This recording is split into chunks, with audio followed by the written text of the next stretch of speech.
Many dead bodies with 4 persons alive have been reportedly pulled out from river after a commercial plane with 60 passengers and 4 crew members on board flying from Wichita Airport in Kansas City to Washington, D.C. had a collision with a military helicopter midair while the jet was descending to land at Reagan National Airport in Arlington, Virginia. The collision caused both aircraft to fall or crash into Potomac River in Virginia state that borders Maryland and Washington, D.C. in the United States of America, USA on Wednesday night.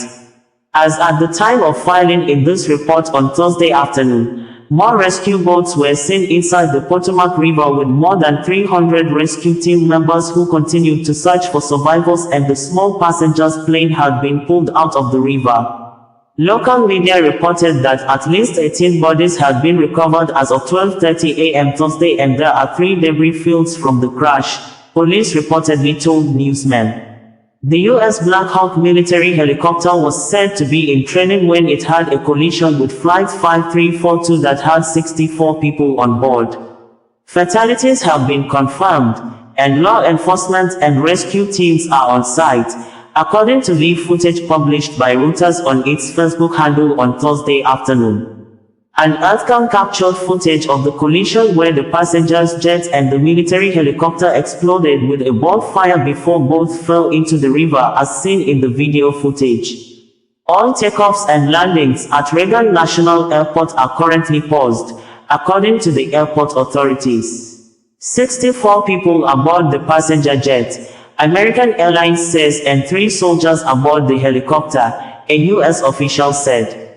Senator Roger Marshall of Kansas said, as reported by Reuters, that it's really hard when you lose probably over 60 Kansans simultaneously. And I don't want to forget the pilots and the flight attendants. When one person dies, it's a tragedy, but when many people die, it's an unbearable sorrow. It's a heartbreak beyond measure. Jack Potter, president of the Metropolitan Washington Airports Authority, it's a very difficult situation out there with the cold.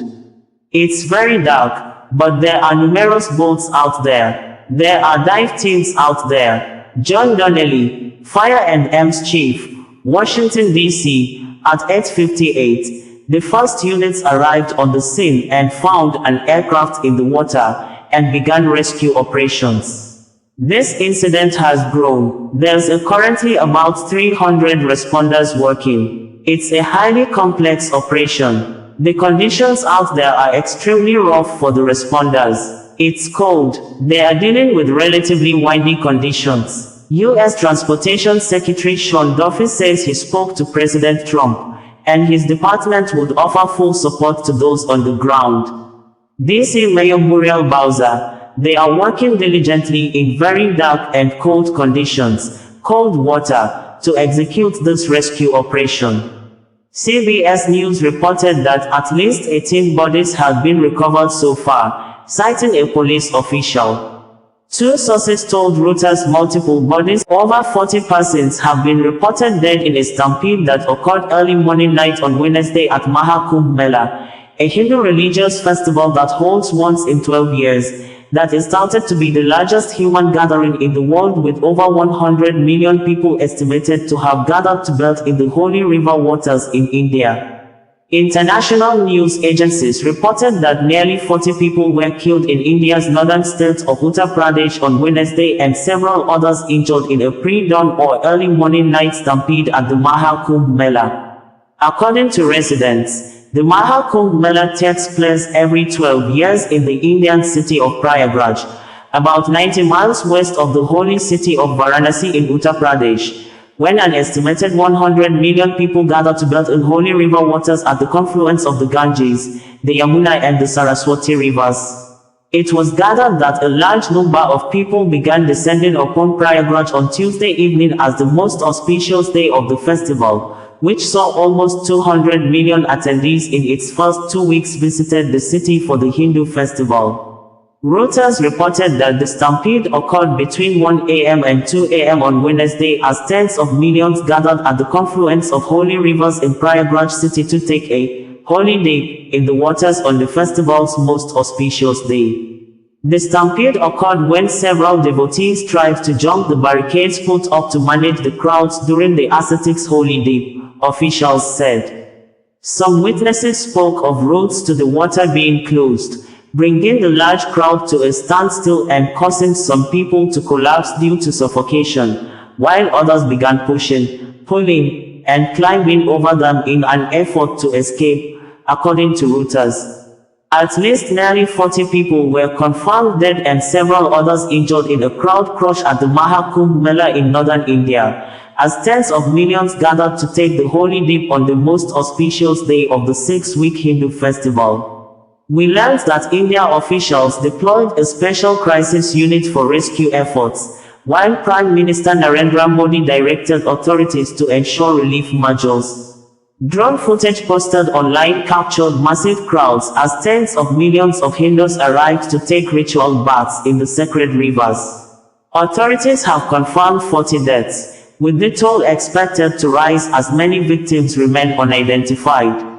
Witnesses described scenes of chaos as people were crushed and trampled in the overwhelming surge toward the riverbanks, according to media reporters at the scene of the event. Some media reported that the tragedy underscores the immense scale of the festival, which was anticipated to attract over 100 million people, with more than 50 million already partaking in the sacred ritual the day before. Despite enhanced security measures, including AI-powered surveillance and drones, the sheer number of people strained crowd control systems. This devastating incident serves as a stark reminder of the risks posed by such massive gatherings, with previous crowd-related fatalities at similar events in India. Reuters also reported that more than 57 million people had taken a dip by 4 p.m. local time. Over 1,200 men of the Armed Forces of Democratic Republic of Congo have ceded or surrendered Goma, the country's largest city, to M23 rebels, with DRC military uniforms flooding the streets after they pulled off the army attires and took refuge at UN peacekeeping military base, leaving South Africa soldiers to continue to fight on. But South African military formation in Congo on Tuesday issued a statement denying that its men did not surrender to M23 rebels, insisting that the white flag hoisted by one of his soldiers on Monday during heavy gun battle with the rebels was normal military tradition for both sides to cease fire to enable the South Africa troops passage to receive medical supply and as well give room to the M23 rebels the opportunity to rescue their men injured in front of the South Africa military base near Goma Airport. This, as thousands of pro-government protesters attacked and burned some portions of US, French, Kenya, Uganda, Rwanda, and other foreign embassies in Kinshasa.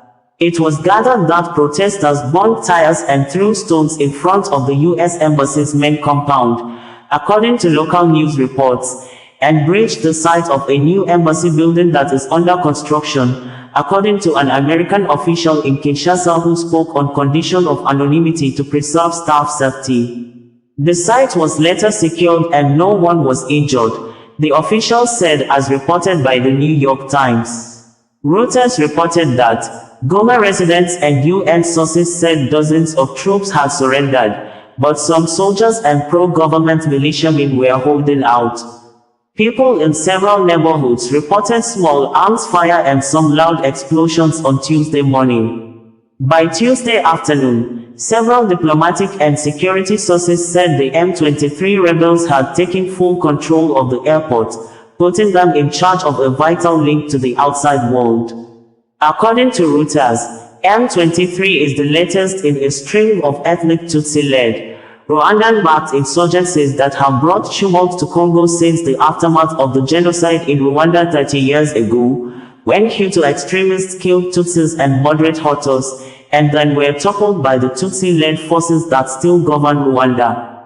Rwanda says some of the ousted perpetrators have been sheltering in Congo since the genocide, forming militias with alliances with the Congolese government, and pose a threat to Congolese Tutsis and Rwanda itself. Congo rejects Rwanda's complaints, and says Rwanda has used its proxy militias to control and loot lucrative minerals such as coltan, which is used in smartphones. Sky News reporter, Yusra El-Bagia witnessed rebels taking over Goma in the Democratic Republic of Congo while Congolese forces surrendered their uniforms, reported with a video showing the DRC soldiers pulling off their military uniforms and dropping them at a section of the road in Goma. Furious protesters stormed the U.S. Embassy in Kinshasa, chanting anti-imperialist slogans and setting fires, with some visuals showing large crowds attempting to breach the embassy's logistical center.